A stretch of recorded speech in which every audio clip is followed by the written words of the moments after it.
Pour faire bref, nous ne vivons pas dans un espace quadridimensionnel qui se crée autour du temps parce que ceci est impossible, dont le futur se crée dans le présent, parce que ceci est impossible, parce qu'il manque des informations. Hein. Si on veut faire les calculs en utilisant les lois de la physique, les lois de la mécanique de conservation de l'énergie, de la quantité de mouvement, voilà, enfin, etc., on a besoin d'introduire perpétuellement des informations additionnelles au niveau de toutes les interactions.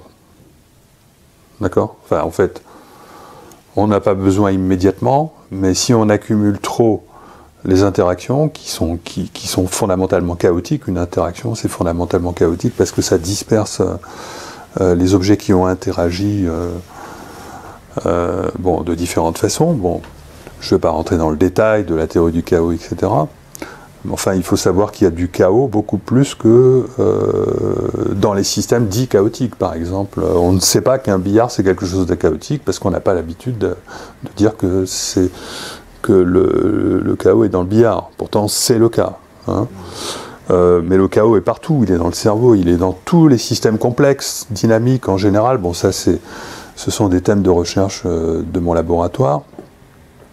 Et on ne devrait pas employer le terme de chaos, on devrait employer le terme de dispersion et donc de perte d'information.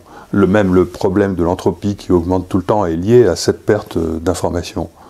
Donc tout ça, c'est des choses qui ont été mal comprises parce que les physiciens croient encore aujourd'hui, en grande masse, que l'entropie, effectivement, augmente tout le temps. Parce qu'ils oublient cette perte d'information qui est forcément compensée par un apport d'informations extérieures et par donc l'absolue nécessité de l'existence de dimensions additionnelles. D'accord ? Bon, ben ça, c'est mon approche. Hein. Moi, je suis persuadé d'avoir raison, mais bon, au moins je l'ai publié dans une belle revue.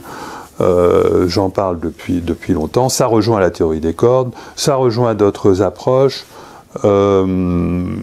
Des physiciens tout à fait en vue l'ont compris, me suivent, mais tant qu'on n'aboutit pas à une preuve expérimentale bien précise et il faut pas aller chercher ça dans la psychologie. C'est ça la difficulté avec cette histoire, c'est que ces informations viennent pourtant de la conscience. Donc pour obtenir la preuve, il va bien falloir aller chercher quand même ailleurs que dans ce qu'on considère habituellement comme étant la matière. C'est-à-dire qu'on a besoin d'informations additionnelles pour déterminer le cours des événements. D'accord ? Et si on regarde la physique, en plus, ça ne fonctionne pas comme ça parce que le futur est déjà réalisé.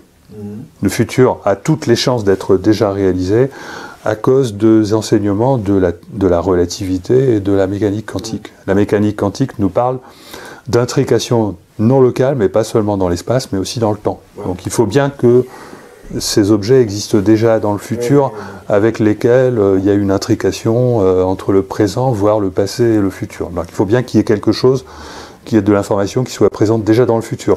C'est aussi la seule manière de comprendre, la seule bonne manière de comprendre la réalité, la relativité, qui est donc de dire que le futur est déjà réalisé. On comprend mieux la relativité, et à la fois la relativité et la mécanique quantique, si le futur est déjà réalisé. La question que ça pose, et la raison pour laquelle les physiciens n'aiment pas trop, parce que tout le monde n'est pas d'accord avec ça, c'est que ça prive de libre arbitre.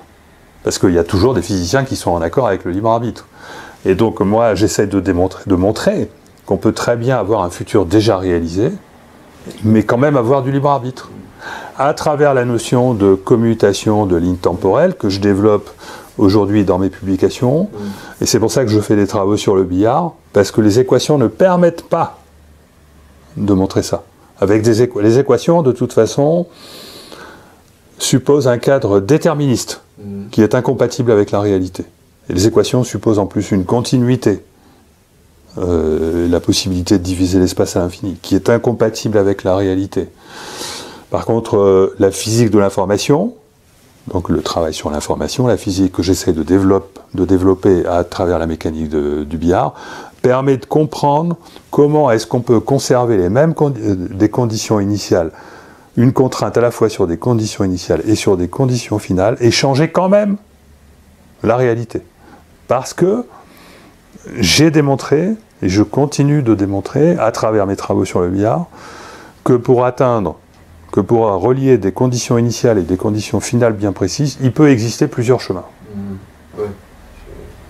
Donc après, ça fournit un cadre pour arriver à comprendre la flexibilité de l'espace-temps. C'est-à-dire que, voilà, imagine l'espace-temps comme un ensemble de tissus, de broderies, de fils, tu vois, bah tu les déplaces petit à petit, les uns les autres, tu vois, tu déplaces là où tu peux déplacer, puis petit à petit, tu bouges tout. D'accord ? Ce qui varie, c'est le chemin par lequel on va arriver au but. À force de changer les chemins, on finit par changer les buts eux-mêmes, on finit par changer tout. Mais c'est-à-dire que on commence par de petits changements, ensuite c'est ce qui permet de faire de moyens changements, les moyens changements permettent de faire de grands changements. Bon, nous, notre travail c'est plutôt les petits changements, et le travail du soi c'est plutôt les grands changements.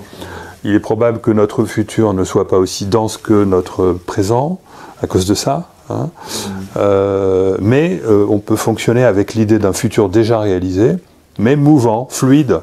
Un espace-temps fluide, un espace-temps qui n'est pas figé pour l'éternité. C'est ça le grand enseignement de la physique de l'information. Finalement, le temps est une illusion, quelque part. Oui. Enfin, nous, on a l'impression que le temps passe, mais le temps n'existe pas. Le temps, comme tu dis souvent, le temps n'existe pas. Bah justement, bonne... Alors, le temps n'existe pas, bon, c'est une façon de parler. Il faut expliquer ce que ça veut dire. Le temps n'existe pas, ça ne veut pas dire que le temps n'existe pas, évidemment. Le présent, il n'y a rien de... Il n'y a que ça qui existe. Le temps n'existe pas, ça veut dire qu'il n'existe pas. Un front du présent, avant lequel tout est déjà créé, après lequel rien n'est encore créé. Il n'existe pas ce front du présent, après lequel il n'y a rien, et donc le futur est en train d'attendre ce qui va arriver, et avant lequel c'est le passé, et donc ça a déjà été construit. Oui, c'est la vision classique. D'accord ? Parce que ce front-là n'existe pas. Parce que ce front-là, il implique un synchronisme, une synchronisation possible, une simultanéité possible qui en réalité n'existe pas. D'accord ? Ça, c'est archi prouvé.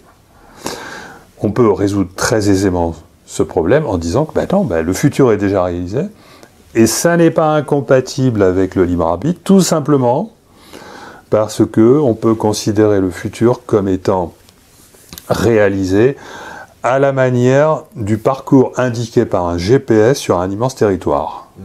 C'est-à-dire qu'à tout moment, l'humanité suit le trajet du super GPS qui nous emmène sur un territoire qui est le territoire du multivers, le multivers qui contient absolument toutes les possibilités d'événements qui peuvent survenir. Mais à un moment donné, il existe un tracé qui est notre futur actuel. D'accord ? Et ce tracé, il change, tout comme nous, quand on suit un GPS, eh bien, le trajet peut changer pendant qu'on est en train de suivre le GPS, parce que tout simplement, on peut aussi ne pas suivre le parcours indiqué, et il n'empêche que le GPS va en permanence recalculer notre parcours. Et ce recalcul de notre parcours, c'est une garantie que les lois de la physique continuent de fonctionner, malgré l'existence du libre arbitre. C'est-à-dire que le libre arbitre n'est absolument pas incompatible avec le futur déjà réalisé, à condition qu'il existe un multivers, et c'est le cas, au sein duquel notre univers peut adopter différents tracés.